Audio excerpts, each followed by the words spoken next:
All right.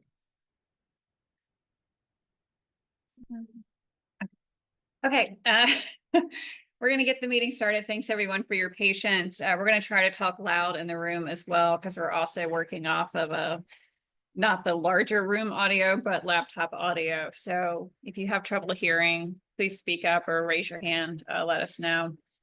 So we're going to start with the approval of the November, I'm sorry. Oh, we need to do the roll call attendance. Apologies. Yes, so I will call the roll.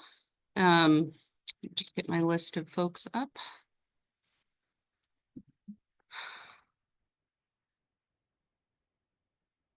Okay, so Amy Walls. Here. Fred Banuelos. Here. Kevin Smith. Here. Wes Stefanik. Absent. Karen Speakman. Here. Preston Shell. Here. Deanna Sargent. Here. Matt Parks. I think we may have lost Matt from the call, and Marva Hammond. Okay, so we do have a quorum, and we are also joined by our task force co-chair, Senator Huxtable. So thank you for joining us. Okay. Okay. All right. Now we can move on to approving the minutes. Yep.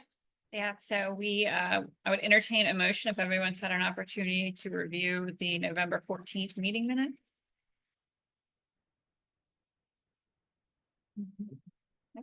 Motion by Fred. Second. Second by Preston. Any questions, comments, concerns? Okay, all in favor? Aye. Aye. Any opposed? You got my suggestions. I did. Okay. Okay. So hearing no opposition, the minutes are approved unanimously by those present. Great, thank you. Okay. Are there any updates from other subcommittees? Yes, so I have one general larger task force update, and that is that we are seeking an extension to the reporting deadline. So HB 442 requires us to report to the Governor and General Assembly by March 1st, but our subcommittees have indicated that they need a little bit more time. And so legislation is being drafted to extend our reporting deadline to March 7th.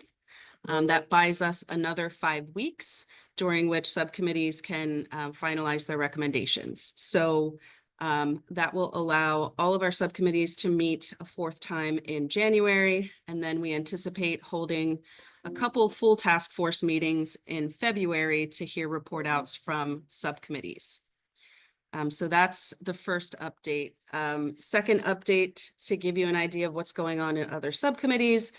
Both the regulatory and permitting and construction subcommittees have discussed adding affordable housing as an eligible use for the state's site readiness fund, and also opening up the Ready in 6 program for affordable housing as well.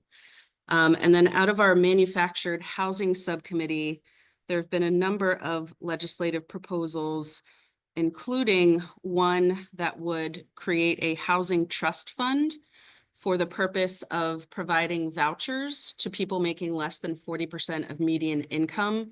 This would apply to people living in traditional stick-built housing, but also manufactured housing. And then the second component of that housing trust fund that has been proposed would be to provide grants to encourage building more affordable housing.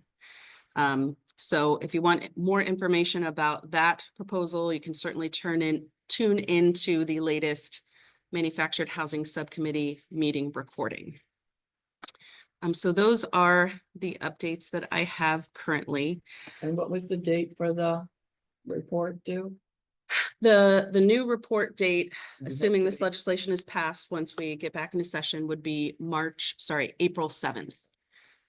And since folks can't see us, I've been asked that everybody state their name before they start speaking so that folks online know who's saying what. Caitlin, just have a quick question. I know- Name? Oh, Fred. This is Fred. I didn't do, Yeah. I didn't do it. Yeah. I'm sorry, this is Fred. Quick question. I know that there was a 1 month extension put on the table. And every time you ask for an extension, you have to go through, you have to require, but does it make sense to do a 2 month legislation, just in case?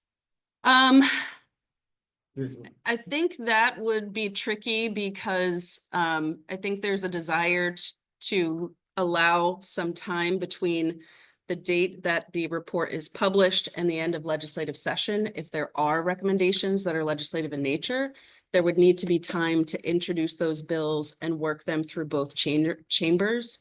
So the farther we push out the reporting date, the less time we would have to actually potentially pass any bills. So my only suggestion is to do like an on or before. So you push it out, but you strive to get it done in April, right? But for whatever reason, you can't get it done in April, you don't want to have to go through this whole process again. That's my suggestion. Okay. I appreciate that. Kevin Smith has his hand raised. Hi, this is Kevin. Caitlin, when they mentioned the Housing Trust Fund, did they say how they wanted to fund it? Mhm. I will have to check back. I was unable to attend that particular meeting because I had a conflict. So I don't know, but I can find out. And this is Preston. Another question I have is, did they define affordable housing? And the reason I ask is there's been attempts in Sussex County to use fast track approval rights by doing 400 acres of single family homes market rate and 9 acres of some affordable housing. And then they're trying to get all 409 acres fast tracked, and it's worked. And so if there is legislation or programs for quote unquote affordable housing, then there should be some type of definition as to what qualifies, what percentage needs to be affordable, how affordable. So you can't just throw in like one affordable unit and have 787 single family homes and say we're affordable. And that point has come up a lot in the Regulatory and Permitting Subcommittee. And at the last meeting, the Delaware Affordable Housing Coalition and the Home Builders Association of Delaware provided joint public comment with specific recommendations for what inclusionary zoning programs should do. And I believe they're recommending that any inclusionary zoning on the rental side be affordable for households making up to 80% AMI, and then for homeownership up to 120% AMI. And I'm all for inclusionary if it's truly inclusionary. The examples I'm throwing out are not really inclusionary because it's isolated affordable housing in a specific location that's totally different than the market rate stuff. But like, for example, the inclusionary we've done where it's moving units within an apartment complex where any given unit could be a discounted unit. And they kind of change locations. That's true inclusionary. At some point, they just need to define it because developers will find a way to exploit the zoning and come in and say, hey, I need to be fast tracked. I have 2 affordable units in a 700 unit development, and you guys didn't specify how many units had to be affordable. So therefore, I'm considered inclusionary, blah, blah, blah. So it just. So it's Karen, so with number of unit or percentage of units as well as income level. Right. Right. Right. So that's specific. Well, I think you're trying to get even more specific, because I've seen that in where they just ask for a percentage. And they would do like all in one spot and then the percentage fee all clumped together. So there would have to be further definition as to how. Even definition of inclusionary. If inclusionary is the ultimate objective, but I've found, and we're getting beyond here, but everybody talks about inclusionary and how great it is. All the programs in the state, all the federal programs, all the financing programs are totally set up to be anti-inclusionary. Geographically separate. In my experience, like says, oh, you can't finance that because we can't identify the unit. Oh, we can't do that because like now you don't qualify for this. So we've run into a lot of things where people lend lip service to the benefit of inclusionary, but the way affordable housing and the financing mechanisms for it are actually set up, and the application programs to qualify for whether it be 4%, like doesn't lend itself to inclusionary. And there's a disconnect there, which we're not going to solve in these committees, but that's been frustrating for us, is that, like, I'll run into these roadblocks where they're like, well, you can't do that. Well, I thought they wanted inclusionary. Well, yeah, but if you can't, and it's been difficult. Is that something maybe we could forward over to the policy? To Maybe, look at but I that? think Just so half the times it's a there. federal thing and not necessarily a state thing. So I'm not sure it's something we could solve. But I'm happy to pass along to anybody that will listen the issues that we've encountered. With the other thing is mixing market rate and for-profit stuff with affordable is also a little bit difficult. Okay. All right, thank you all for that. That's helpful context, and we've got some, I think, some good notes there. All right, so one of the things we wanted to talk about are Oh, sorry, this is for the next subcommittee That's meeting for this your next afternoon. one. Okay, I'm looking at the wrong agenda. Thank you. So one of the things we wanted to talk about was the review of Delaware-based programs. Preston, sorry, everyone, this is Amy. Preston, you mentioned in our last meeting that the MIMR worked for you really well. So we'd like to hear a little bit more about, why that worked well. Stephanie is on the call today, so she can give us some more context if and when we need it around how some of these programs are funded specifically, because I think we need to, really hone in on, what supports a faster pace of development, and then how do we get the resources there to actually make it happen, to your point earlier, Preston. So I would start with Preston on the MIMR, and then if any of the other panelists have had really positive experiences with some of the existing programs that exist today, love to hear a little bit more about that. And if we can understand a little bit more about their funding sources, I think that will help us too. And their funding limitations, frankly, too. Yeah, so Preston. it's MIMF. It's MIMF, thank Mixed you. Income Market Fund program. It did have a different name, like Accelerator Fund or something initially, but they changed it. And it was an attempt to cause market rate apartment developers, and it didn't have to be apartments, I guess it could have been townhomes or something too, but to offer inclusionary affordable units kind of mixed in throughout the market rate units. And the beauty of the program is the unit location can change. So we used it in a project called Cypress Grove. We have 246 units in that project, and there's 36 mixed income market fund units. And we will market those and lease those. And as soon as a household makes above 80% of AMI, they trigger a situation where, and it doesn't happen like immediately, it's just their next renewal period, where they can all of a sudden start paying market rate. And then the next unit of all 246 units that becomes available goes into the program. So then you source another 65% AMI household.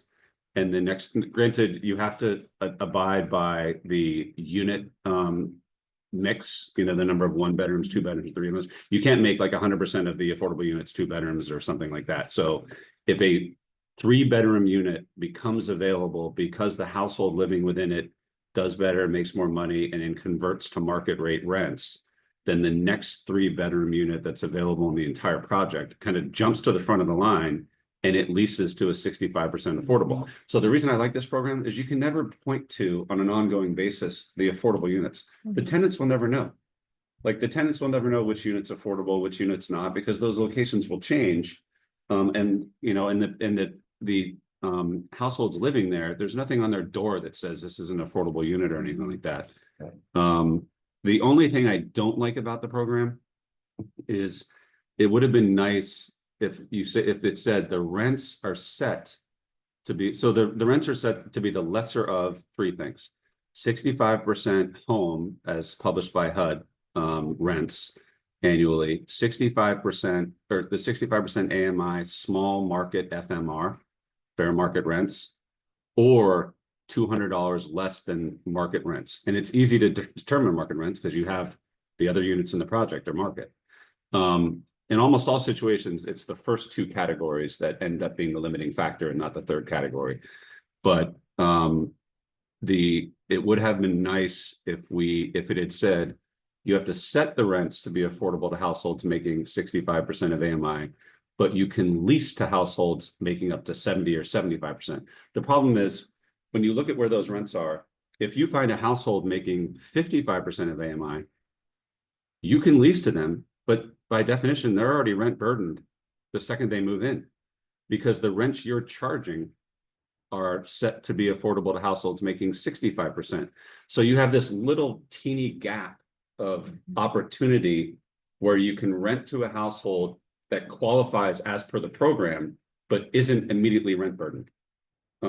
So there should have been a broader gap that said, yes, Mr. Developer, you have to set your rents at these prices and hold these prices. But the households that you're at liberty to rent to up front is a broader spread of the AMI spectrum. So you're not searching for the households making between exactly 63% and 65% of AMI, because like literally those are the only ones that aren't rent burdened the second they move in. Now, the good news is once someone moves in, they can start doing better up to the point of 80% of AMI. So you don't have to kick them out when they make 66% of AMI. But that's my only gripe. But the as far as the program, it's really simple. It's an upfront forgivable loan.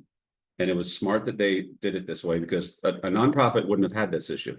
But for-profit developers, if the Delaware State Housing Authority had handed us a grant, we have to pay gift tax on that, like income tax. But because it was set up as a loan, it's you don't pay any taxes on it, and then it's forgiven, assuming you abide by all the stipulations within your contract and your loan agreement. It's forgiven in years 21 through 30. So you do pay a little bit of gift tax as a for-profit developer, but by that time it's such a minimal amount, it's not that big of a deal. And it was accretive, right? When we dropped it, that's the big thing, and the big difference between this program and the county's Sussex County rental program. That when we dropped this into our numbers, even if you hate affordable housing, if you like money, this was a good decision as a developer to do. I was surprised that fewer developers did it. And I think the reason is you had to have a project in a certain like stage. It either had to be like just about to start where all the approvals were in place, or it had to have just started. And because the financing environment for-profit development in the last couple years has been a little bit difficult with higher interest rates, there weren't that many projects statewide. The other thing is it's the mindset of the for-profit developer, right?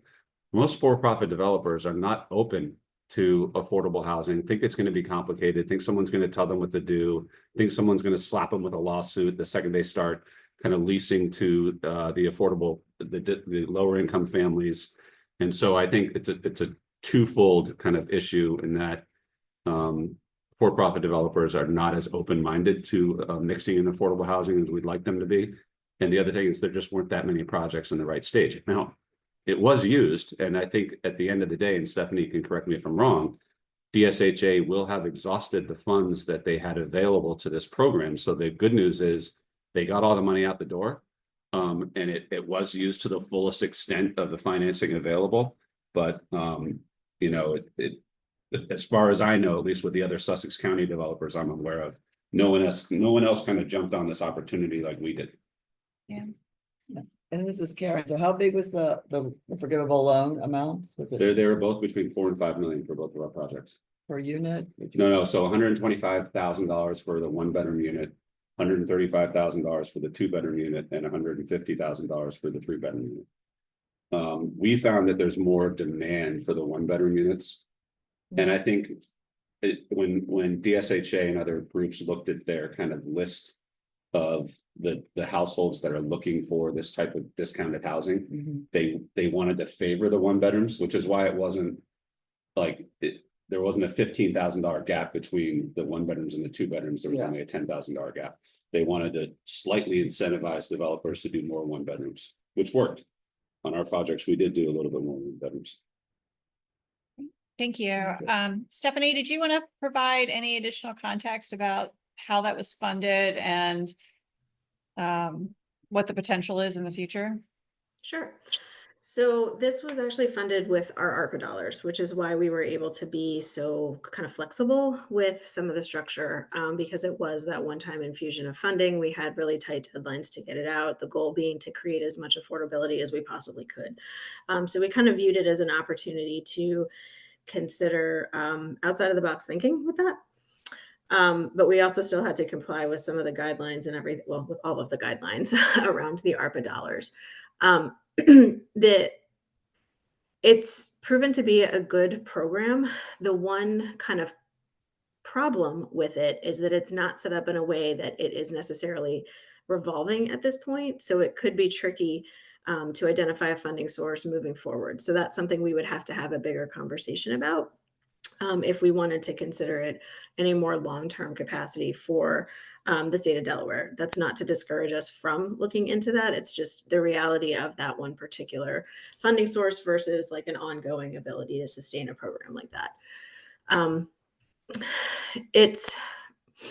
I think Preston's kind of characterization of the traction for it was fair, because we did have these tight deadlines to get it spent. We were unfortunately limited in like where developments were in the approval process. So we had a lot of interest from developers, but they just couldn't move it forward because they weren't far enough along maybe in their pre-development process for us to be able to comfortably say, yes, you will be able to meet the commitment and expenditure deadlines of the program. So there was definitely interest from some developers in areas where we typically don't see a lot of affordable housing development, and from developers we haven't particularly seen as potential partners in the past. So I think all of that is definitely a net positive. It was just, it's the funding source that kind of creates our limitations around looking to the future with this. So we'd have to have, some conversations around that structure. One other thing that I just want to point out, Preston, to your point about the AMIs, I think that one of the things that's important to remember with this is because of the funding source, we were actually capped at 65% AMI households. So we wanted to, when we came up with those rent structures, we had to comply with the ARPA regulations for that 65% cap for the households. We do acknowledge, and you're absolutely right, that there could potentially be households that are lower than 65% AMI who might qualify and move into these and still be rent burdened. And that is unfortunate, but it also is better than maybe nothing. So we tried to, find that balance there. One of the reasons why we picked the 3 different structures, or as it being the lower of, is because we have seen throughout the state, we see market rate developers often do some pretty enticing incentives to get folks to move into units upfront. And so sometimes when they do like rent reduction amounts, like a per unit for the first year kind of thing, we wanted to make sure that we were scaling that accordingly for the affordable units as well, to make sure that if there was some kind of a structure like that, they were also going to see maybe a benefit of that kind of structure for an initial move-in. And while we do cap those as the maximum amounts you can possibly charge, we certainly welcome any developer to consider lower rent structures below those 65% caps if they can afford to absorb that with their other financing structures and things like that. So those are all conversations that DSHA is open to continuing to have. Just want to make sure that people understand, like, there are some limitations that we just can't always completely work around because they're mandated by whatever funding source we're using. And in this case, being a federal funding source with very restrictive guidelines, we had to get as creative as possible with what we had presented to us. So, but we have been able to do some great work with Preston and his team. They've come to the table with some really creative ideas to help us figure it out. And so we appreciate that partnership. And it's been a great sort of experience for us to think about how we can look at partnerships like that moving forward. So. Matt has his hand up.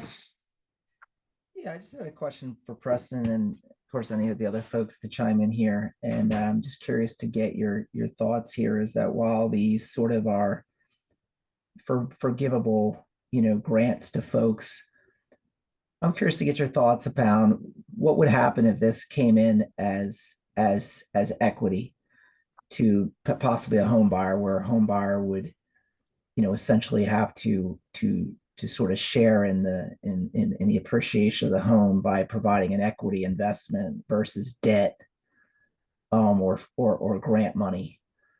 So for instance, if you, I don't know, you build a $400,000 house and the gap is $200,000, if the state or somebody invested equity, say for $200,000, and then when the house was to sell, just like any other partnership or equity interest, right? 50% of the proceeds would go back to the investor.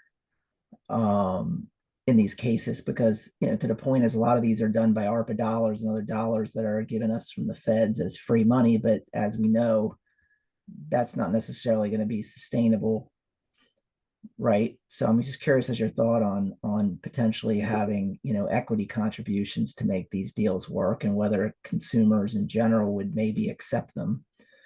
And then the second, maybe on the multifamily, just say and then on the multifamily side, you're right, you're building these apartment buildings, you want to put these mixed units, and then I'm curious, again, you could put in subsidy or subsidized debt to help you, say, build an apartment building, maybe outside the tax credit program or even within the tax credit program, but you need an equity partner. And of course, obviously the deal terms thing, but what about a developer taking on an equity partner to build an apartment building and make it affordable as a result of that equity? Yeah, so I'll address your first comment first.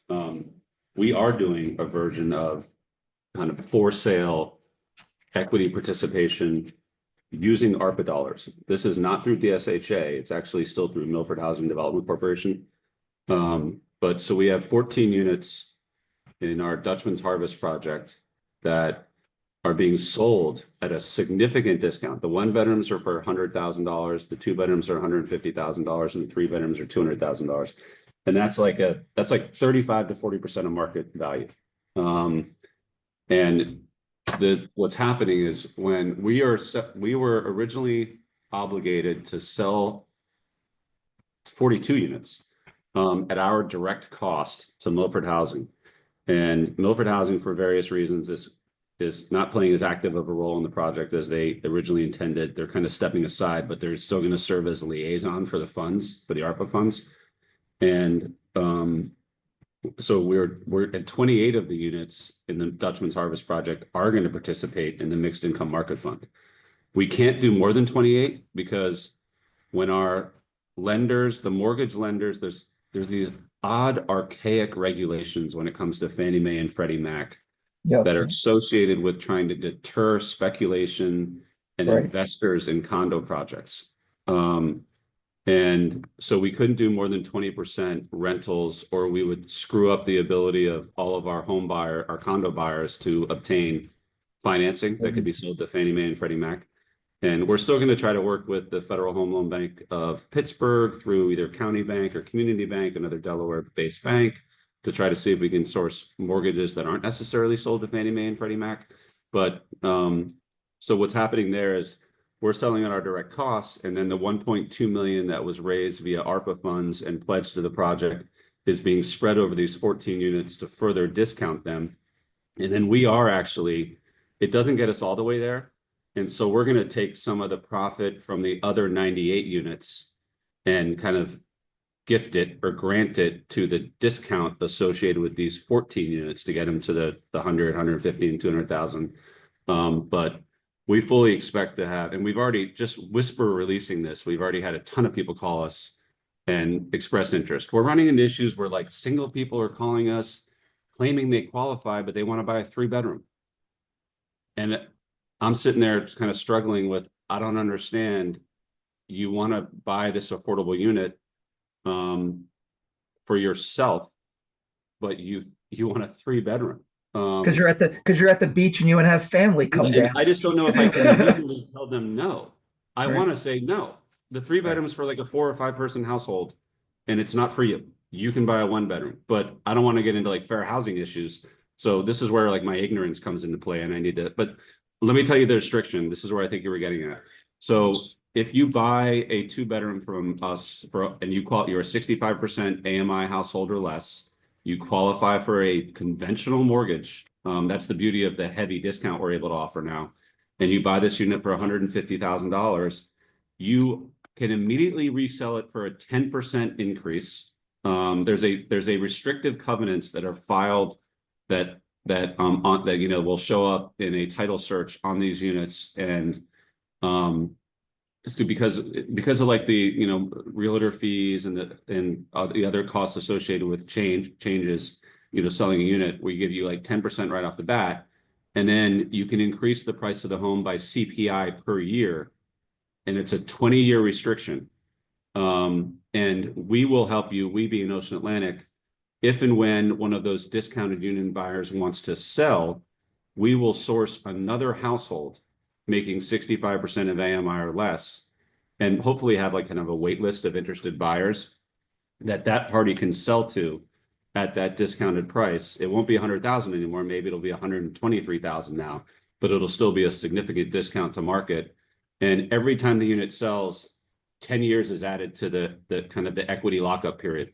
So if someone sells their unit in 18 years, even though they only had 2 years left, there's 10 years is added. So now that unit will be locked up to year 28. We're still kind of like working out and massaging the details on this, but I did talk to the ARPA attorney that I think DSHA uses when they have an ARPA question, their expert, and he passed the program by him, and he thinks it works, and it passes like all the ARPA regulatory sniff tests and everything. But it was a problem when we first announced we were going to have discounted units, we were getting calls from like realtors saying, well, I work in Sussex County, I'm part of the local workforce, and I can show you that I didn't make that much money last year, so I might be able to qualify. And it was very apparent they expected to buy a $150,000 unit from me and sell it the next day for $395,000. And that was obviously not the objective of the program. So we've imposed an equity lockup period on all 140 units, even the quote unquote market rate units, because even the market rate units are discounted by about $50,000 to $100,000 below market. But we have a 20-year lockup period on the discounted units, plus this 10-year extension. And quite frankly, if someone came to me and said, we think there's a way to keep these locked up in perpetuity and to always be affordable to households making 65% of AMI or less in perpetuity, I would be open to it. My only hesitation is even these lower income households that are getting a great deal still want to have the dream of kind of earning equity in a home that they purchase. So that the idea of it being locked up in perpetuity is unattractive to them and cuts out a lot of your buyer base. Okay. I apologize. I think we gotta, Yes. we're gonna run short on time.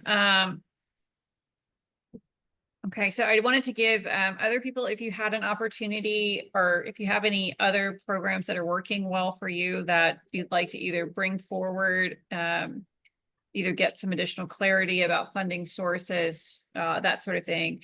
If not, we'll move on to some of the other state programs that Caitlin and I have worked on. This is Karen. I would just add that on the whole, DSHA's financing programs are good. I mean, could they be a little more flexible? Yes. But I think that's down the road kind of discussion, but I don't have a, And Karen, I like the variety that it's offered, both homeownership and rental. I mean, we'd love to do more rental, right? But it's anyway. yeah, Karen, and this is Amy. Apologies, everyone. I didn't mention my name the last time.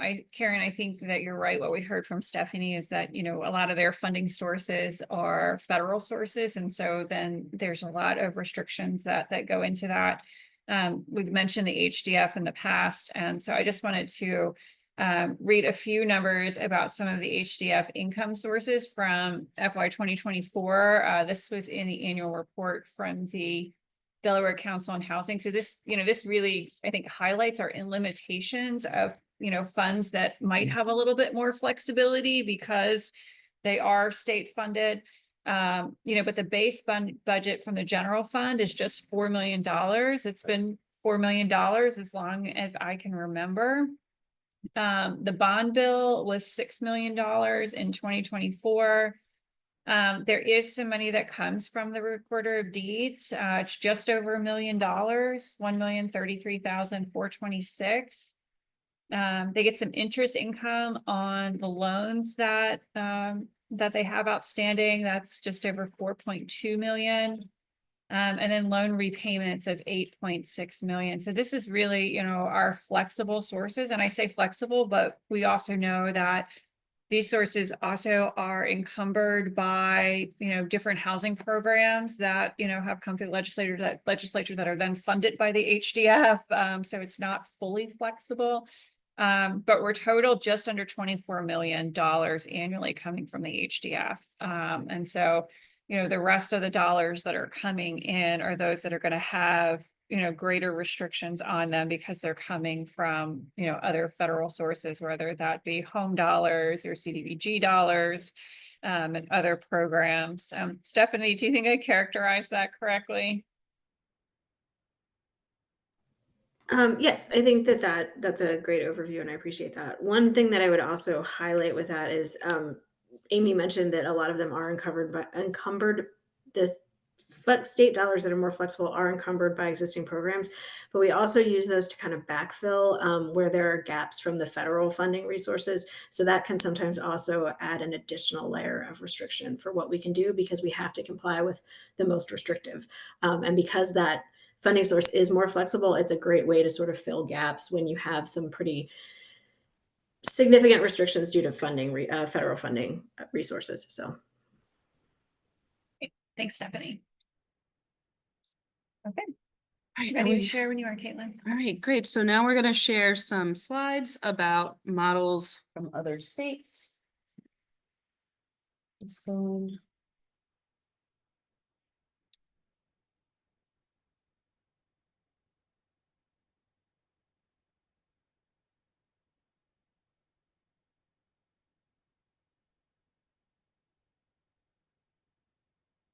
Allow myself to screen share. Okay.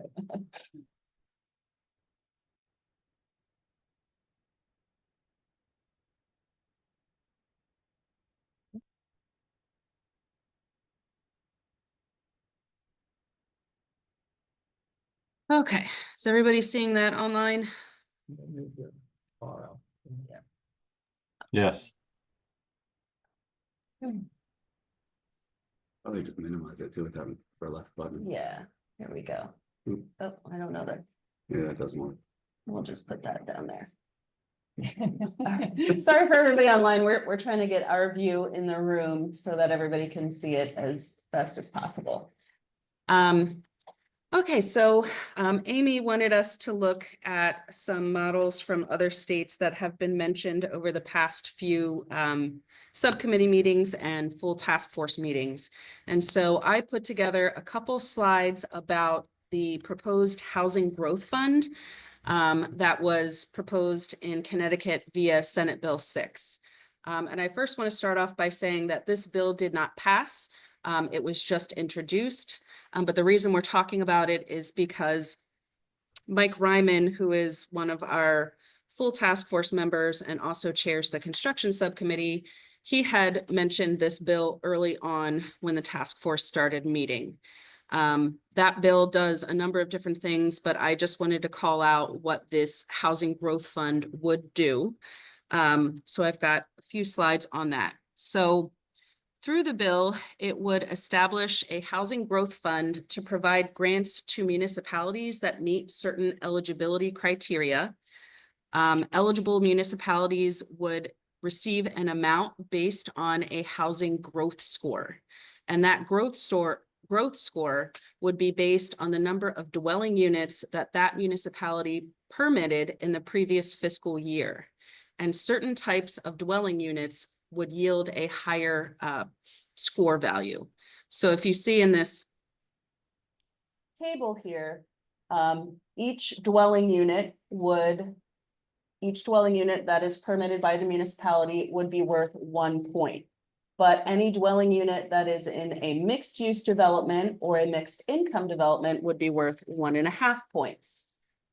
Dwelling units that are in transit-oriented developments or in multifamily housing, with multifamily being 2 dwelling units or more, those dwellings would be worth 2 points. And then dwelling units that are in set-aside developments where for at least 40 years after initial occupancy.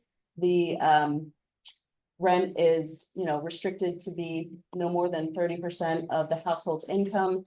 Those units would be worth 3 points. And so the idea is to incentivize municipalities that are adding to the state's housing stock and basically, giving a bigger bang for your buck if you're making units that are affordable and that are a little bit higher density. Okay. What do they use the grants for? So I'll get to that. Okay. So in order to even be eligible to receive money from this growth fund, you would have to meet 3 different criteria. So first, you would have to have approved at least 2% of the state's total housing permits in the previous year, or the poverty rate in your municipality would have to be above the state average. So that's the first box you got to tick.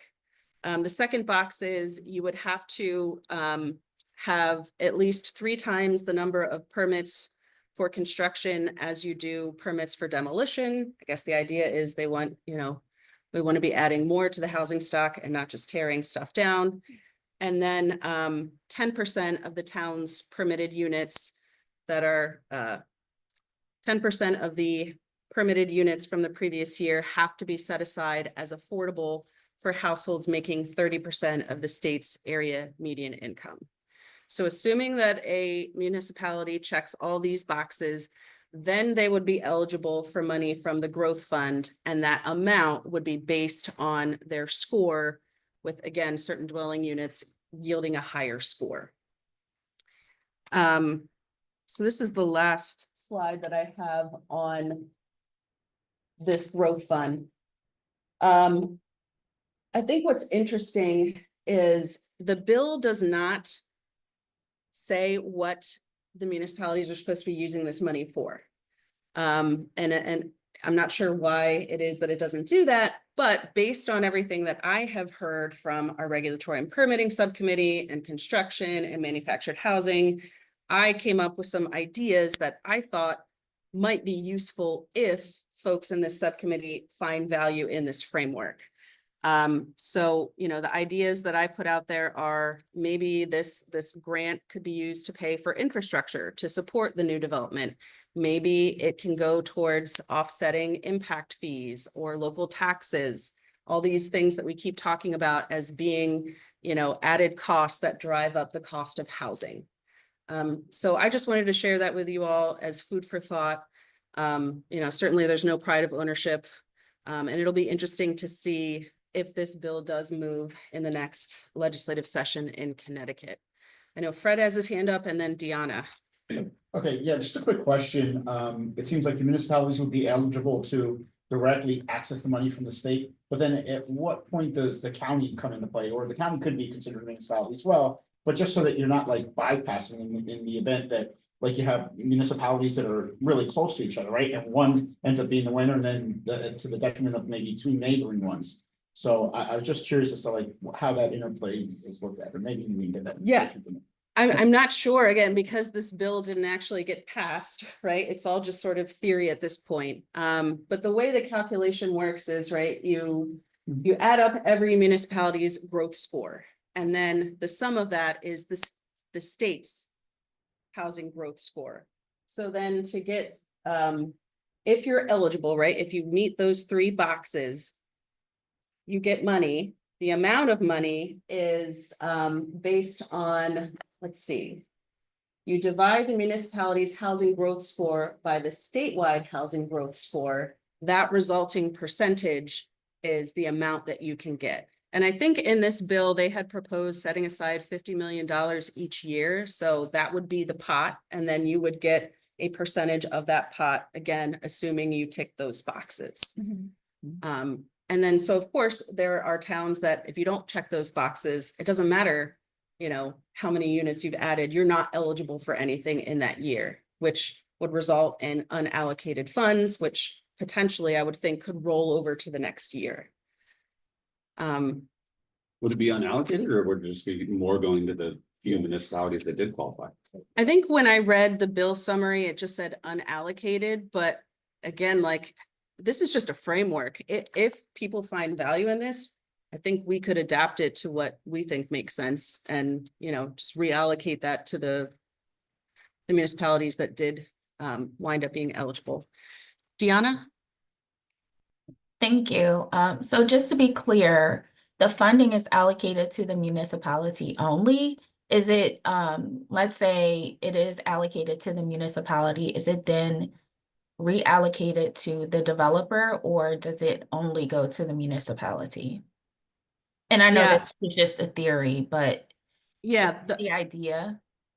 as far as I've read of the bill, it literally doesn't say what the municipalities are supposed to do with the money. So, I could see a situation where the municipalities are passing that on to the developers, but I could also see, again, like maybe it just goes towards waiving municipal fees that then allow the developer to move forward more quickly and at a better price point for the end buyer. I think this is Amy. I think Caitlin is a little optimistic. And that, I mean, Sure. when you, Well, if you put it in the bill, yeah, sorry, yeah. My only thought was that a lot of times when you hear of a development not passing, getting through planning and zoning, not being approved, a lot of the not in my backyard arguments are related to infrastructure, policing expense, school expense, roads, water systems, wastewater systems, those sorts of things, all of those ancillary things that aren't necessarily related to the construction or the support of the developer, but why some municipalities are not interested in, increasing density and doing other things to allow affordable housing. So to me, I'm reading it as we're gonna provide you an incentive and really take that argument away to say you're gonna have these unencumbered resources that then you can use to offset any of those additional costs that you think are there. But by not being specific, it allows them to absorb it in other ways. Karen, it's Karen, I hear as far as an incentive side of things, I would have less restrictions at the beginning. I don't know that, or you really need to analyze, like if you use that model, what really is the impact on what cities really and municipalities and counties would actually really be eligible at this point, right?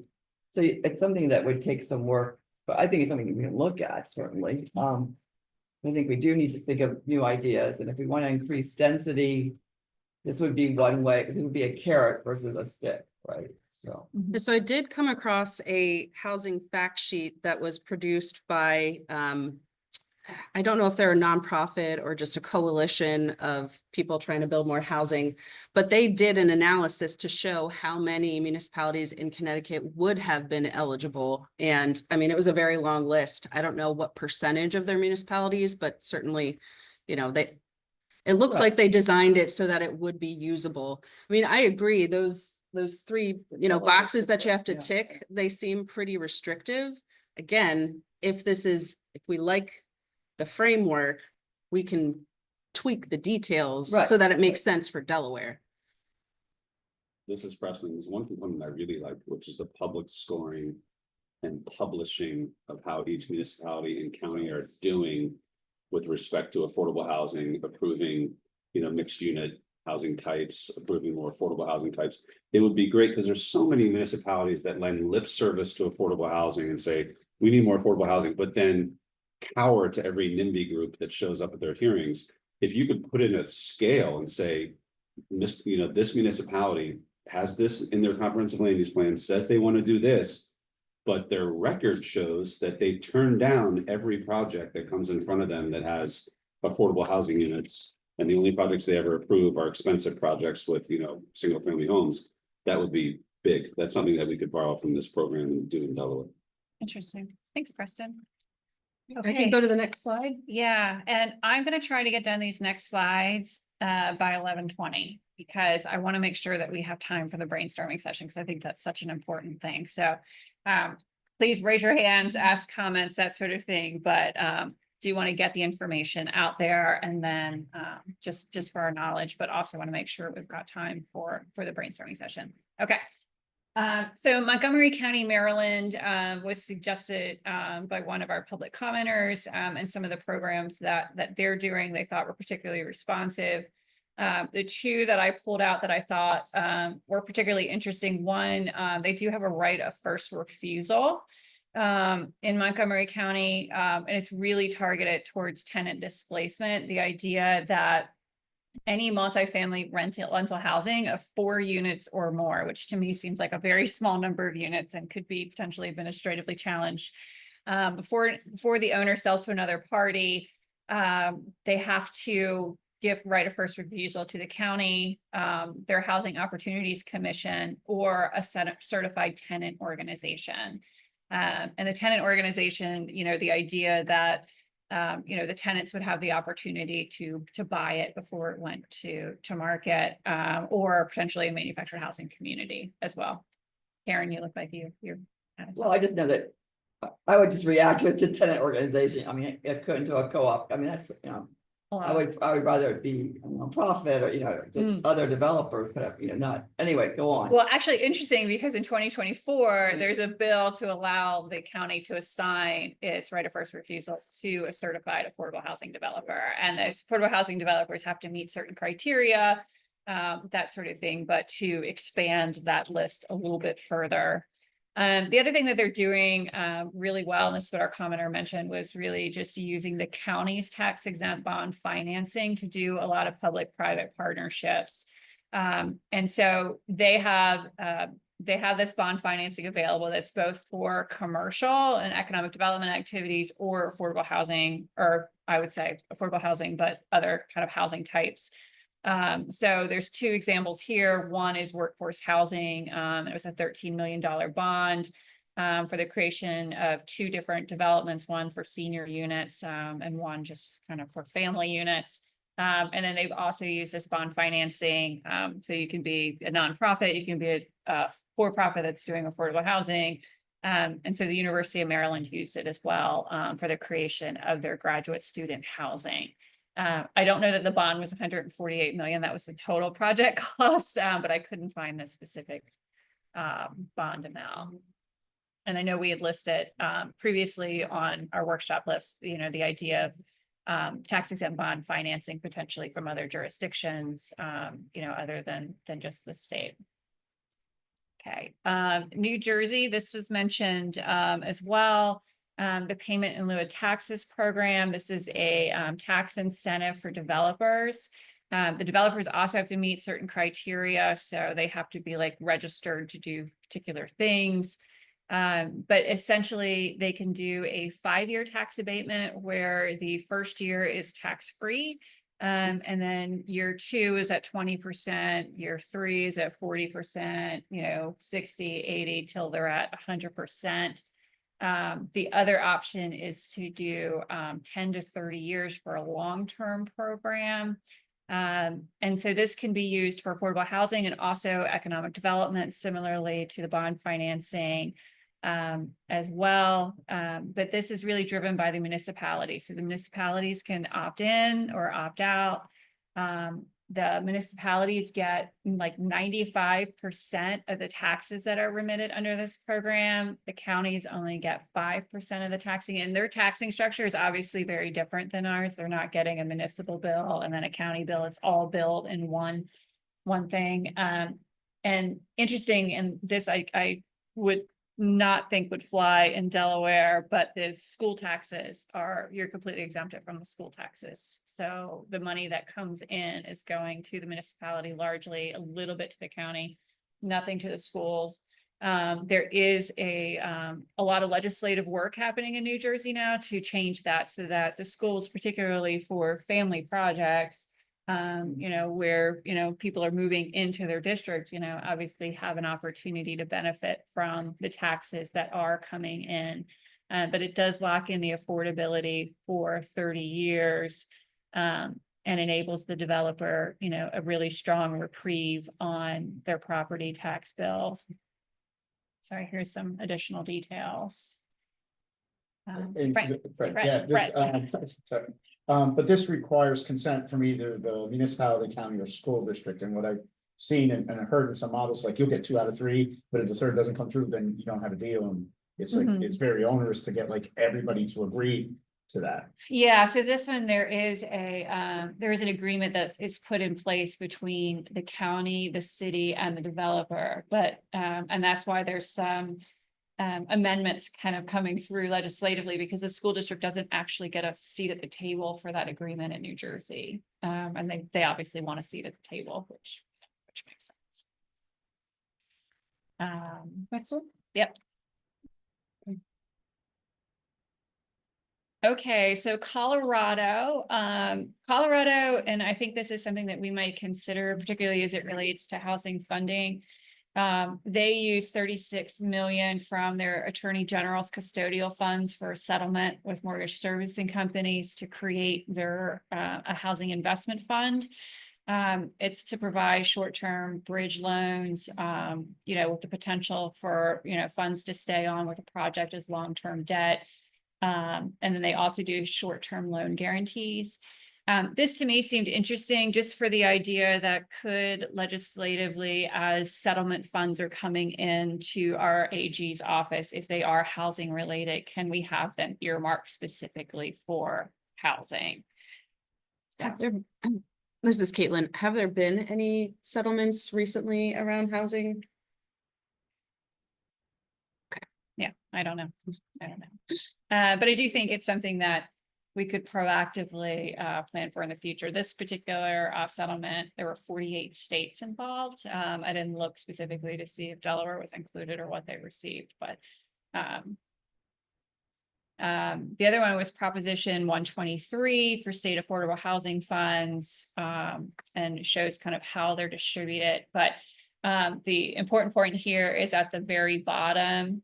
So they actually legislatively said that all state revenues collected from an existing tax of 1/10 of 1% on federal taxable income shall be deposited into a state affordable housing fund. So this is a dedicated source. It is based on taxes that are coming into the state. It didn't have a lot of exemptions or other things, just essentially, we're going to earmark a portion of the state taxes that we receive for affordable housing.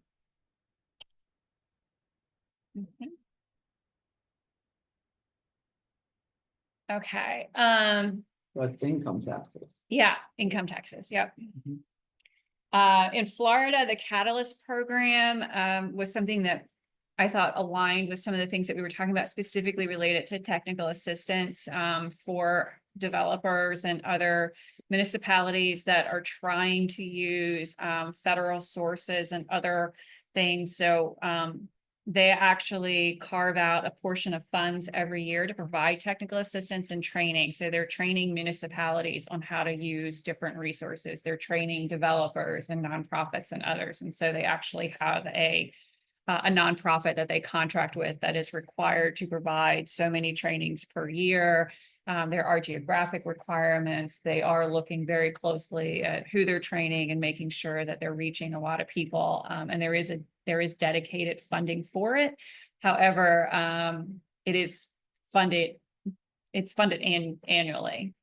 So it's not a long-term stream of funding, but they've been doing it consistently for, I think, a long period of time. This is Caitlin.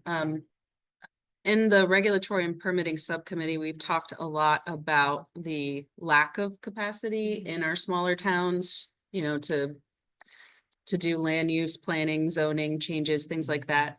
And so I think we have some potential recommendations that we're looking at around providing technical assistance.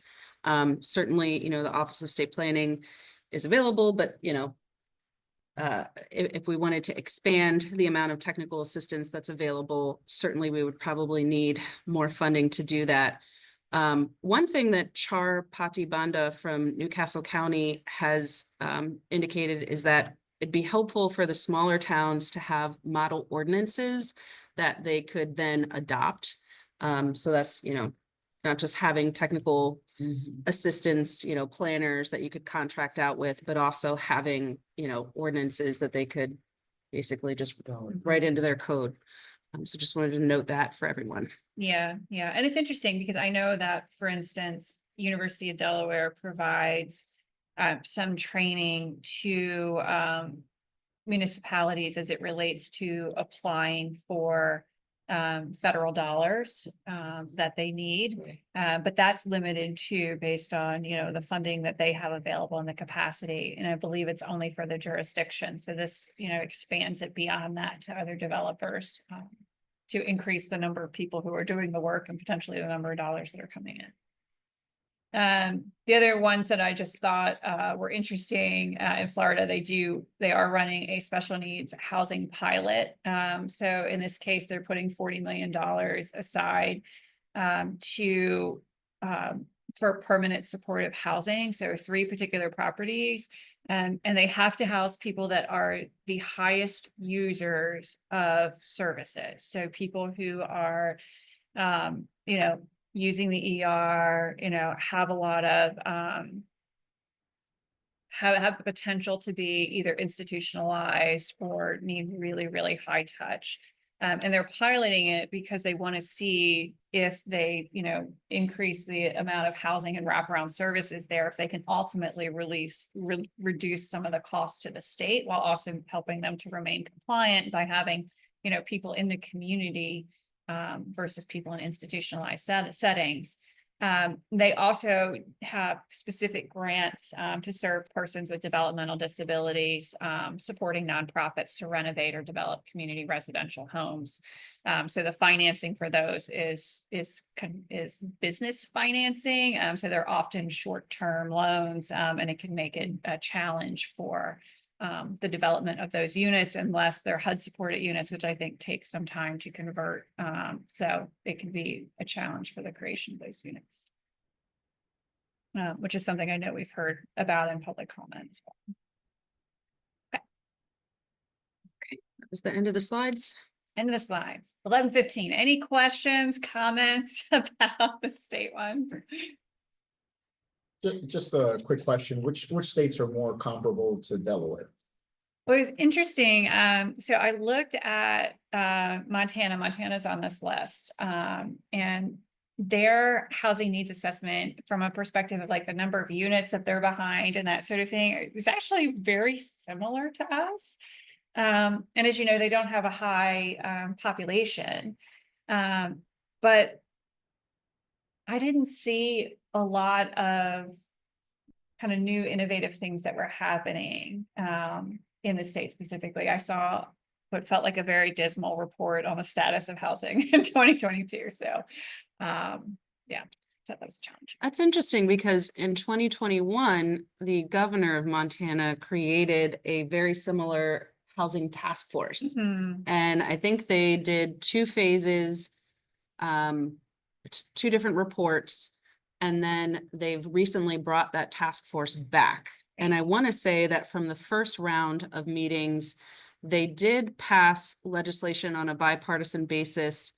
I want to say one of the reforms was allowing duplexes on single family lots. I think there might have also been a bill around allowing ADUs by right in certain areas. But their website for their task force is still up and running, and you can watch recordings from, you know, every meeting. So Okay, that's helpful because I was looking on the housing website and it could be that I just didn't. And I'm thinking, it. you know, Delaware is kind of unique because, you know, the very top end, you have like urban issues going on, then you have rural issues. And then you have all these beach front properties and whatever. And Yeah. I'm wondering if there's other areas of the country that's experiencing a similar boom, you know, in their beach towns, right? And what have they done to curb it, to keep things affordable? I think maybe like the New Jersey coast or maybe even like North Carolina coast, and it's starting to bloom. So I don't know if there's gonna be a 1-for-1 state that's gonna match us, but there might be elements from different states where we could say, hey, yeah, we're running into these problems over here in the southern part of the state, and we like what they did for that. And then, you know, some urban areas did this, and then some rural groups did these. yeah, certainly no beaches in Montana, but Right. I mean, they've got to have resort areas, Yes, which I ski think towns. might be comparable. Yeah.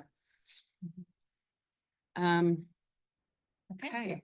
This is Karen. I mean, there's a number of other states have other bills too. So I mean, how do we ever, or programs like Utah has this, good, I think, a good program where it gives the municipality, like, you have to meet affordable housing requirements, but it gives you a variety of options to choose, you know, within that. So I don't know the details Yes. enough. to- I am very familiar with that bill. That was Senate Bill 34. And what it did is it required municipalities of a certain size in Utah to adopt reforms, with the idea that those reforms would lead to production of more affordable housing. But the municipalities get to choose from a list of like 23 different options. And I think based on your size, you would have to pick, you know, maybe 3, but then in certain municipalities, you might have an extra requirement, you know, that doesn't apply in another place. And that's probably Um, more regulatory, right? But Yeah, is and there a s- way to like, for the task force to have someone to analyze some of these bills a little bit more, or? Well, so like I've shared about the Utah bill, I think at a previous full task force meeting. And our regulatory and permitting subcommittee meeting, our next meeting of that subcommittee is going to be Monday, the 23rd. And I think we're going to dig in more to all of the different ideas that have been put out so far. And the Utah sort of approach is on that list. As well as the new accelerator program or suggestions from. Yes, the like Delaware adding. Planning Association. Yes, yeah, the Delaware APA presented their findings, which they have specific recommendations for things that the state and local government should do. So, Great. Excellent. So the next portion of our task force meeting, our subcommittee meeting, is to look at potential recommendations. So we created a list, for those of you here in person, you'll have copies of them. Do you have another copy of me, please? yep, right here. Thank So you. I'm gonna try to bring it up on online so folks can see it.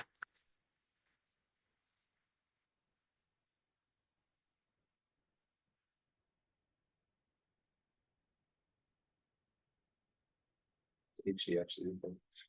Housing Development Fund, Yeah, that's the, right? Is that, I mean. Yeah. is it on here?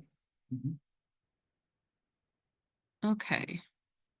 yeah, It's like that's, a trust fund. It's sort of way back, you know.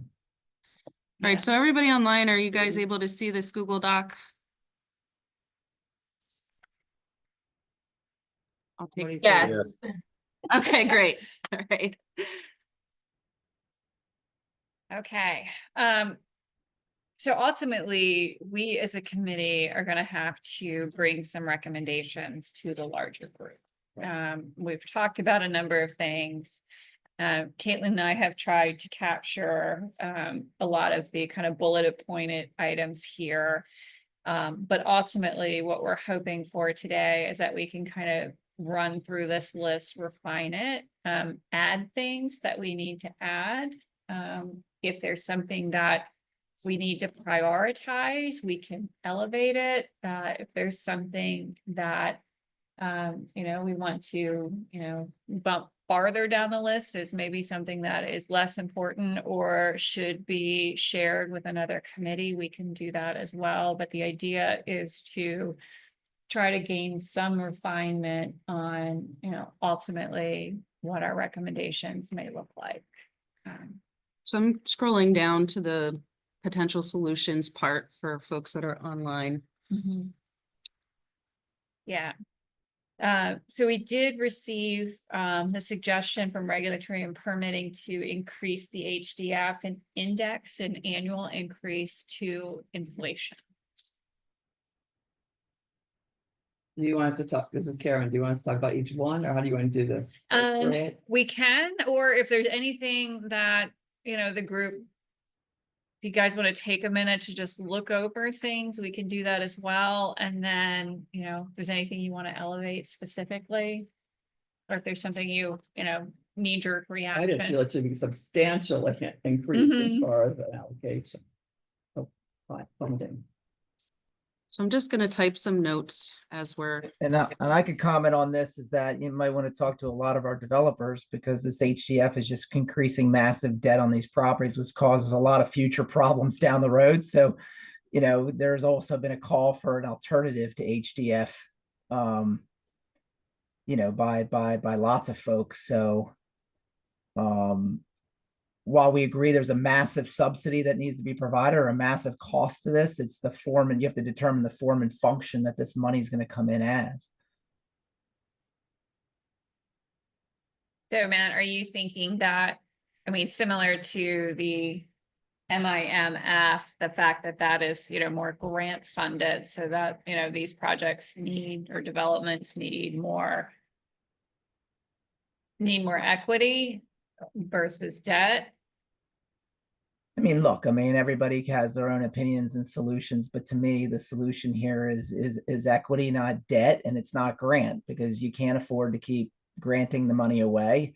We have to figure out how do we invest in our affordable housing so we can get these dollars back and reinvest them down the road. Debt's not solving it, and there's just not enough grant money unless people have the appetite to provide it. HDF is just a compounding of debt over long periods of time that creates problems down the road and is a disincentive for your for-profit developers to do it. Deanna? Yes, thank you. So I added a few ideas down on the second page. I'm looking through the Housing Supply Accelerator Playbook that was published by the National League of Cities and the American Planning Association. And one suggestion they had, this was more around construction and development, but of course, I think it also relates to funding, is in the city of Columbus, Ohio, they put together a $100 million housing action fund. So I think it may be similar to some of the housing funds that were presented earlier. But basically, it funds affordable rental units. And when I go to the actual webpage, it looks like it funds housing development through wide ranges between 30% AMI all the way up to 120% AMI. So it's very inclusive through between very low income all the way through the missing middle workforce development. And it was used to create and preserve affordable rental housing, strengthen and stabilize neighborhoods. It supports working households, seniors, and special needs population. It offers low-cost loans to developers who are committed to specific affordability criteria. So to the point around being able to have some sort of payback on the low-cost loan so that you can revolve the fund, that could be an option. And it looks like it was implemented by the Affordable Housing Trust in collaboration with corporate partners and the Columbus Foundation. So when you also go to the webpage, which I included a link to in this Google Doc to the webpage, it looks like some banks were involved. And also, I think, what's missing from the conversation that we should see if we can take advantage of is how can we collaborate with our local, regional, and national foundations. I think that could be a way for us to get a source of funding that we can invest in a fund. And again, offer that as low-cost capital that could be repaid and then recycled into additional development. Another idea that I added was around housing tax credits, and I'm still doing some research on the New Jersey Aspire program, which replaced their ERG program, which stands for Economic Redevelopment and Growth Grant. So the Aspire program is now a gap financing tool to support commercial mixed use and residential real estate. And I know that one of the challenges that was mentioned early on in the conversation was around gap financing. And of course, we can customize, a program like this, a tax credit program, to meet more so our needs. So it could be centered around residential real estate. But in New Jersey, it was established under the Economic Recovery Act in 2020. I'm not sure if they use ARPA funds. I'm still trying to do some research around that. They do have eligible areas, so I don't want to say similar to the Connecticut Growth Fund because there wasn't a scoring criteria per se, but there were eligible areas that maybe, you know, we can decide upon to encourage mixed income communities. It's structured like you know, any tax credit program where the developer is awarded the tax credits and have to monetize them by selling them to an investor. And the developer has to provide an equity contribution. That's how this program is structured in New Jersey. But again, you know, if we are interested in something like this, we can customize it. There is a sunset date in New Jersey, so it doesn't have to be in perpetuity. Maybe we want to have an end date if we wanted to pursue something like this. And this was launched in collaboration with another program in New Jersey that was aimed at helping to increase workforce development. So it could be a collaboration between, let's say, DSHA and, you know, the Labor Department. So, you know, just a couple of ideas. And again, I put everything I just said, I added it to this Google Doc. And then another question that I had just in terms of funding was just around the Inflation Reduction Act. I know that a lot of states are looking at funding from the IRA to help accelerate affordable housing development. So, you know, I just wondered how much did we receive and who's administering the program in Delaware and how much funding could be available for housing. So those are just a few things. And I also have some other ideas just around making sure that we are also supporting small scale developers because I think that they are the key to help create affordable housing and also preserve affordable housing in smaller areas. So I want to make sure that we're not leaving those out. But again, I'll add those to my Google Doc. I mean, to our Google Doc. Thanks, Deanna. Should you, you want me to go back up to the bulleted list? Yeah, let's do that. All right. I mean, this is Karen just responding to like some of what Matt said. I mean, the HDF does have a variety of programs. I mean, some are grants, some are, you know, interest. I mean, we have to look at, I mean, I just think it should be, I think it could be restructured within the HDF, any funding. I mean, as long as there's guidance as to how it should be used or something like that, you know. Yeah, I think, You know, yeah, well, how would we? I'm trying to think of how to say this. Is the suggestion, and I think back to the brainstorming, the barriers, the programs created by professionals who understand the nuances of the financing of affordable housing. I think our DSHA staff understand it. Would a potential recommendation be maybe a separate advisory committee of DSHA that includes developers of for-profit, nonprofit? I know we have the Delaware Council on Housing, but really thinking about a group that is specific to supporting particularly the lending and equity products that are being offered from HDF. You know, I think that would be a good idea. And either. I mean, we need to think outside the box, right? So I think that that's what we need to have ourselves and other people at the table when if money was provided to for the DSHA or to the HDF, or, you know, maybe it's the state just saying, you know, legislation's passed and there's funding available, and then there's a whole nother group that gets together and decides how to use that or something, so that it is flexible and suiting the needs at the time, that kind of thing. So Yeah, I don't know. I mean, even if it's just a sounding board to say, hey, this is what we're thinking, similar to the QAP process. This is how we're outlining it from a developer perspective. Are there any holes that we've missed? Right. Sorry, Maybe Fred. maybe like a process to evaluate every so often, because even when you do have a good program, right, it always makes sense to come back and revisit it to see if it's still meeting its initial Yeah. intent, or if there's a way to improve it. So I guess that you use that group, but you gotta have like a process to say, hey, every so many years, we're gonna engage this group to review and analyze our products and make sure that there aren't any gaps.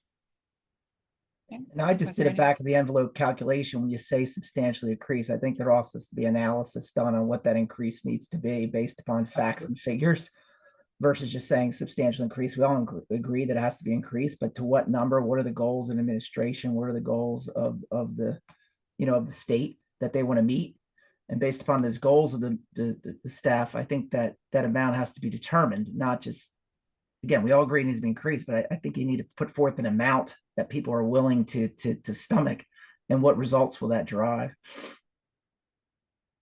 Agreed. Yeah. Yeah, this is Amy. Just in looking at some of the other states, and you see, Connecticut, 50 million was allocated to just this one program, and Florida's doing a $40 million pilot. And, our HDF funding is 24 million, which includes repayments and interest.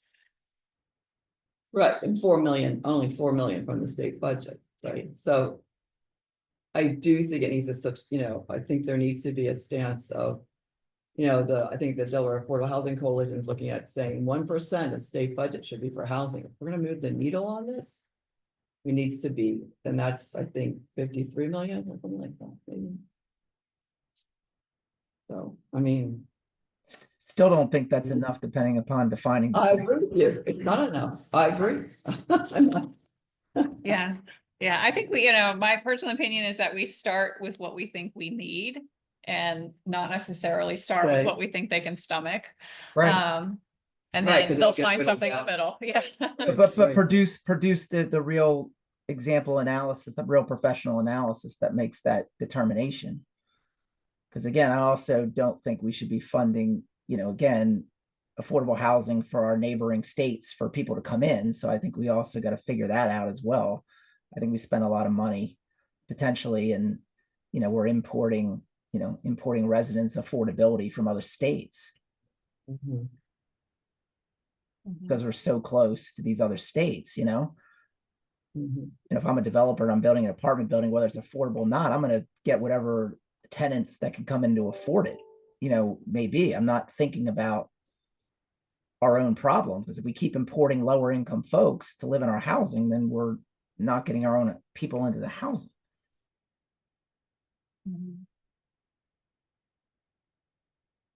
Yeah.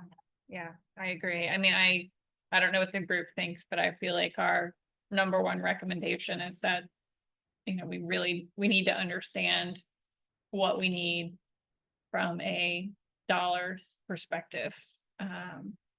And be able to make a recommendation that, hey, if we really want to make a dent in this, and that could be, to have a specific study that's done by, some really smart people to look at the numbers, and come up with something, and then have that as our baseline. I mean, I think that index it to inflation after that.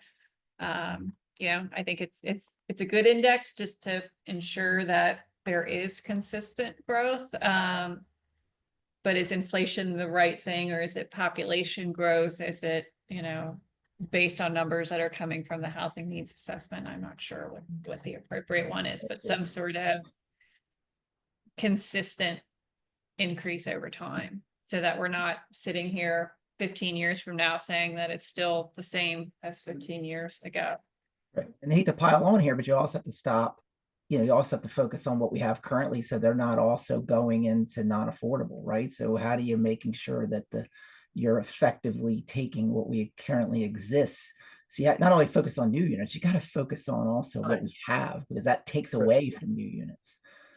Well, more than preservation, like utilization of commercials, Correct. retail, old schools, churches, Mhm. there's already infrastructure, would be ideal to. So part of this funding gap needs to also support what we have existing. Right, so that's preservation, like Fred said, yes. Mhm. And separate out the two. between new and preservation in terms of the amount of money you're going to need. Because again, we kind of put it in the tax credit business. You know, we have rehabs in there at the same time we have new construction, and we only get to do 3 or 4 deals a year. So if you get 3 competitive rehabs, you're not building any new. So you have to figure out how to use the federal resources we have to maximize not only taking care of our existing stock to make sure it lasts long, but also the new production. It needs to be both sides of the equation, which have different needs. Yeah, thank you. Kevin, I don't mean to call on you, but I know we haven't heard a lot from you today, and I know that you've got a lot of great ideas, so I wanted to make sure you had an opportunity. Thank you for putting me on the spot. I apologize, sorry. You can say pass and we'll come back to it in a few Well, minutes. I like what you had to say about figuring out the number, because I just give you an example, sort of on the preservation side. The 3 habitats several years ago hired the University of Delaware to do a study about the need for repairs in the state of Delaware. And the number they came up with was 25,000 units need repairs for a total of $95 million. So it's fascinating to me that we don't know what the number is to create new units or to preserve the affordable units we have. I think that that is really important. I just sent Caitlin over the Housing Alliance. We had a legislative breakfast last week, and the Pew Charitable Trust had someone, Alex Horowitz, came and spoke. And so I sent her that PowerPoint. And municipalities in Minnesota and Houston are doing a lot of things with zoning to try to create more units, you know, to get more units on smaller lots. So not just ADUs, but also how they look at 3 to 4 unit apartment buildings and the zoning and the codes that they enable them to use, limiting the number of staircases for these multifamily units, legalizing micro units. So I think it just feels to me like you gotta throw everything at this, you know, at all, as many things as possible to give the for-profit and the nonprofits the opportunity. Newcastle County last week just approved a new pocket neighborhoods zoning that will double in some opportunities the density in certain areas. So, you know, I think that's another example. Doesn't really get to the money side. But you know, how do we allocate these monies to projects where we can get more density? Yeah, because I think to your point, Kevin, if we can get more density, if we can consider things in the building code that, you know, are driving up costs, you know, maybe we need less dollars overall if we can, you know, maximize the resource that we have. Kevin, thank you for sending that presentation. Tracy from Woodlawn had also shared those slides with me. So I've had a chance to look at them. And you mentioned the pocket neighborhood ordinance in Newcastle County. I know Kent County has a proposed ordinance that would allow duplexes as a permitted use in zoning districts where currently they're not allowed at all. And it would also cut the minimum lot size in half for certain housing types in certain zoning districts. So I think that's another really positive step in the right direction for some zoning reform. So this is Karen. So couldn't we take the needs assessment and then just at least what it's saying as far as what we need now, right? And then plus what we need in every year or something for the next 10 years or something, or and then assign a number to it, you know, like 300,000 or 350. I don't know what the number is, but some number, you know, and then that's the number we need, you know, that's a real round number, but it's, I think we could probably, with the talent that we have, we could probably get close. But I think about just from how the state likes to do rate studies and things like that, like is our number going to be the same as a university research number from how do we sell this to others? Hmm. I'm not trying to delay it. I think we can give them a number and, if they want to research it, but I think we need to be prepared that well, can the task force engage that or something? I just don't know. I mean, oh, yeah, I don't know. Yeah. I wouldn't take University of Delaware too long to do that, Mhm. So anyway, that's something else, Does HUD or anybody have statistics on each state and where they fall in like a spectrum of the affordable housing crisis and how acute it is? Like, it's worse in this state, and then this is where I'm going with this. or If does we can Harvard go or does and like- say, here's this analysis, here's where they stand with respect to kind of the need for more affordable housing. And here's how much this state is spending as a percentage of their issue, as a percentage of the total state budget, as a percentage of the population. Because I'd love to see where Delaware falls, so we can go to them and say, hey, you guys, we're spending like 17% of what the average state spends on a per capita basis or on a per whatever Mhm. on affordable housing. We're grossly underfunding relative to other states our housing crisis issue. Or we could find out the exact opposite. I kind of doubt we will, but I've noticed that legislators respond for that. like when you show them that they're underperforming, well, whether it be in education, whether relative to other states, it means something, and it's more likely to cause action. So not HUD, but I've seen quite a few over the past year. And what stands out glaringly is, you got New York, you got California, you got Hawaii, right? And then everybody else falls like somewhere in that mix. So I don't think that Delaware rises to the level to where, someone would be shamed and say, oh yeah, we're the worst. But Delaware wouldn't be the best either. I think West Virginia, two other states are ranking up there as the most affordable right now. West Virginia and two others. Probably like Mississippi, Louisiana. Yeah, in those areas. But it would be interesting, like you say, to overlay it with other factors as well. When you say most affordable, you mean cost, that's housing vastly cost, yeah. different versus what's the affordability to the residents, right? In Right. terms of- Right. Interesting. I don't know whether HUD, I'm thinking Harvard, their school of housing, whether they have something, Mhm. Yeah, what exists? what exists, yeah. Okay.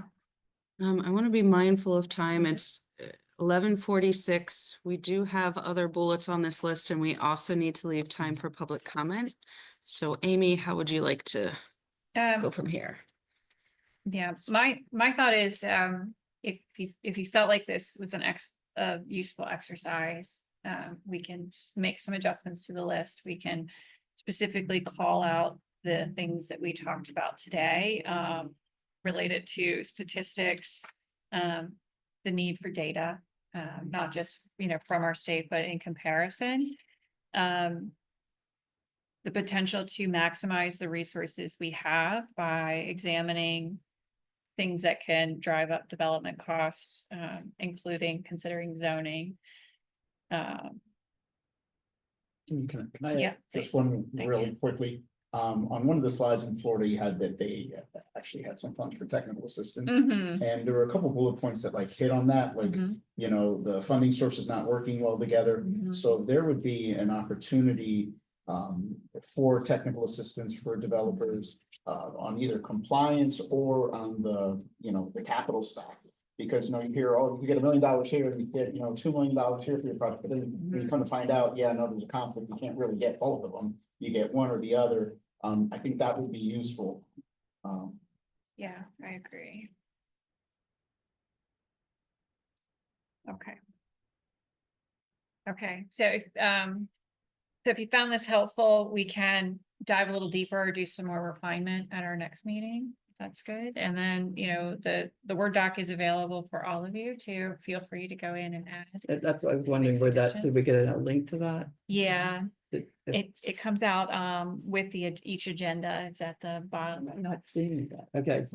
I don't know that I've done a calendar invite for our next meeting, but it has been scheduled. But it would be good for us all to react to this, you know, and Mhm. add stuff to it, or, you know, so I Mhm. guess Sure. that's, so. Yeah, Yeah. everybody should have Mm. access to I'll send that it. Google Doc. We can resend it. Yeah, please do. So when was the next meeting? Yeah, real quick, I'm gonna stop share so I can look at our calendar.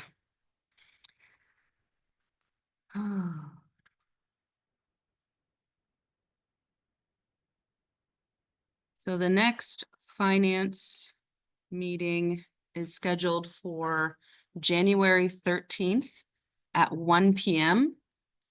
And it looks like we are going to be doing this. So the in-person location for January 13th is going to be the DSHA conference room in the Carville building in Wilmington. But there will also be, as always, the hybrid option. You're not going back to Dover. I mean, that's central and The only reason I scheduled it in Wilmington was because we were trying to bounce around the state, and since we did We did. Dover, Georgetown, and Middletown, we hadn't done the northern part of the Okay. state, so that's why. we did go Middletown, we We did do did. Newcastle, so I'm just, Okay. I So mean, I don't know. That would be central for everybody. Yeah. Just a suggestion. But I can go to Wilmington. okay. I'm back to screen sharing this, but did we Yep. want to touch anything else or? I don't think so. I think Okay. we can just move to public comment. Okay, at this point, if anybody wants to provide public comment, please use the raise hand function. And I'm gonna get a timer up to share screen real quick.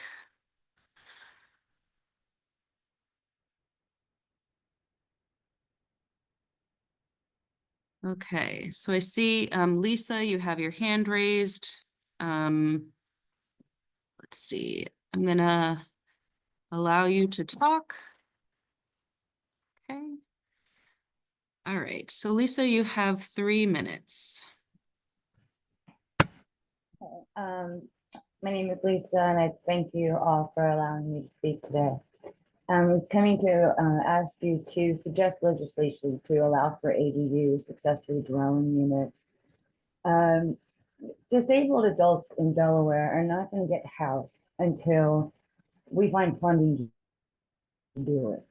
And we know that. And we don't want to ask for money from a place that exists. We want to create a funding stream. This is going to take a long time. It's taken me 4 years to even come close to convincing a developer that he could get paid for the project. So please, for families like mine, please allow accessory dwelling units and don't tax us as if we're gonna make a profit. If you're looking for what to spend on the HDF after you bring it to inflation, there's 400 adults in Delaware that minimum that need housing. And by law, we have to house them in the community and they're on a wait list. And they want to be mixed in with everybody. So put them on the list, add us, and bring the caregiver task force with you. And if you extend, there's a caregiver task force, there's Jody Roberts with DDDS. He's a researcher and a parent. Jennifer Tozer with DDDS. They know that they're funded to the max federally. We don't want money from some other fund. We want to create funding, long-term sustainable funding.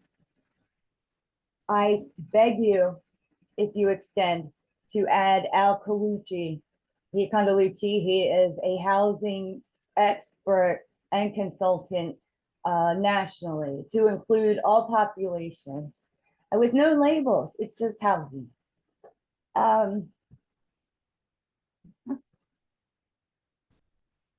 for-profit developers can get paid. There's a lot of avenues that can be taken that where they can get paid. No disabled person in Delaware wants pity, sympathy, or anyone to work for free. We're not gonna ask and we're not gonna beg at all. We don't need to.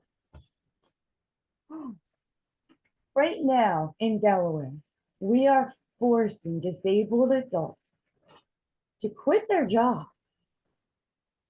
get a divorce, and move into a nursing home. I met them in Middletown, across the street from me. The guy's 42. He can't leave because he's in a wheelchair. He had to quit his whole life. You don't think that has an economic development impact and a social impact on the state? Let's house these people and get them out of nursing homes. They can keep working. Speaking of, please suggest legislation that adults with disabilities can make more money.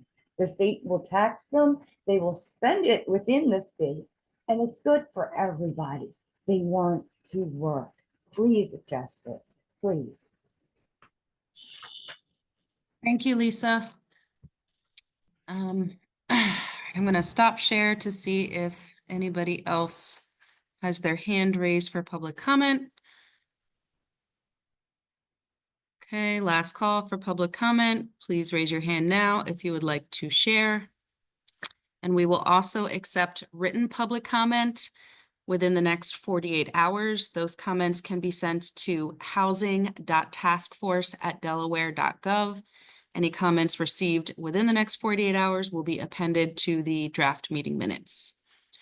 I'm not seeing any other hands raised, so I will turn it back over to our chair. Okay, thank you, everybody. Looking forward to seeing you next month. Really appreciate the time and energy you put into today's meeting. So we'll see you soon. Do we need a motion to adjourn? Sure. Entertain a motion to I'll make a adjourn. motion to adjourn. Thanks, Karen. Karen. Right. Fred seconds. All in favor? Aye. Aye. Great. Thanks, everyone. Thank you.